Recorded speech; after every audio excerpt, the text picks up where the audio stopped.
Joining me now is Republican Governor of Arkansas, Asa Hutchinson. Governor, thank you so much for being with us today. I know you met with Joe Biden on the issue of COVID relief the other day.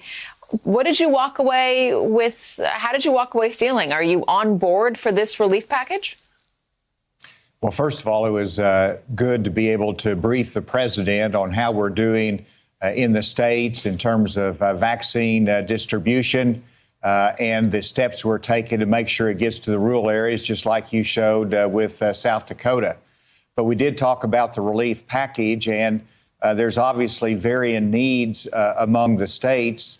In Arkansas, we have a surplus, we have a balanced budget, but we do have needs for assistance in vaccine distribution. Our schools need additional resources, although we are open and have been open in Arkansas, and we are vaccinating our teachers. But we do need to have another relief package. There is an urgency about it. Those things we agree upon. What is in disagreement is the amount of that. I believe the president needs to work in a bipartisan way to bring on Republican support. We need to be willing to compromise that amount down because that's too high. It's going to have to be paid for by our children and grandchildren. And so the key is to get it out, to get it done for the key areas, which is small business support, the states in terms of their cost of administering the vaccination program, our schools. Those are the top needs, as well as some level of stimulus support for our citizens. And you can do that for a varying amount of money. And the key is let's bring on to show that we can do this in a bipartisan way. It is needed. It will help us boost our economy. But I think this is a time that $1.9 trillion is too high. That should be reduced and compromised. Are you leaning more towards the $600 billion that Republicans were offering? There is a pretty wide disparity there.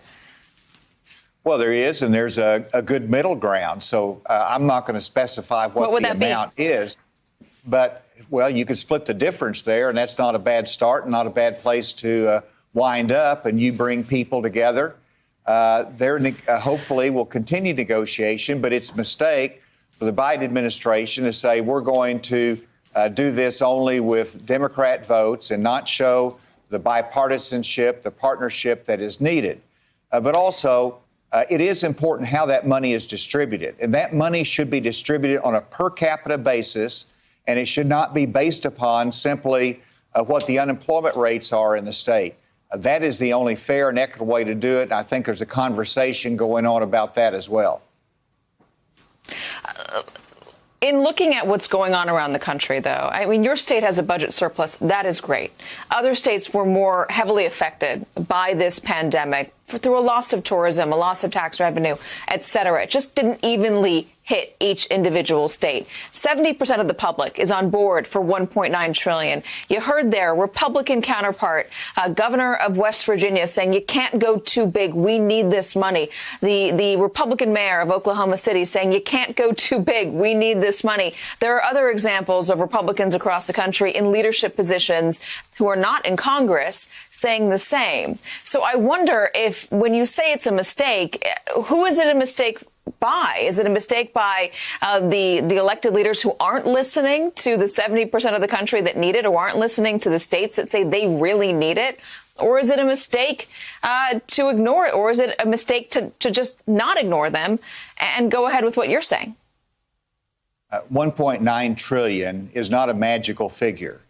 You could come up with 1.7 trillion or 1.5 trillion, and the people of America would support that because they know that a certain level of money is needed to get out into our economy. Whenever my good friend, the governor of West Virginia, said we ought to go big, he also said, so what if we waste some money? Well, I don't think that is the right approach. I think let's go common sense rather than just say let's go big. And because there are varying needs that are out there, we can meet those needs with a smaller amount that does not waste the money that you're going to see wasted if you just simply throw money at the issue. Hey, thanks for watching our YouTube channel. You should know that you can follow today's top stories and breaking news and catch up on your favorite MSNBC shows all in one place. Download the NBC News app today.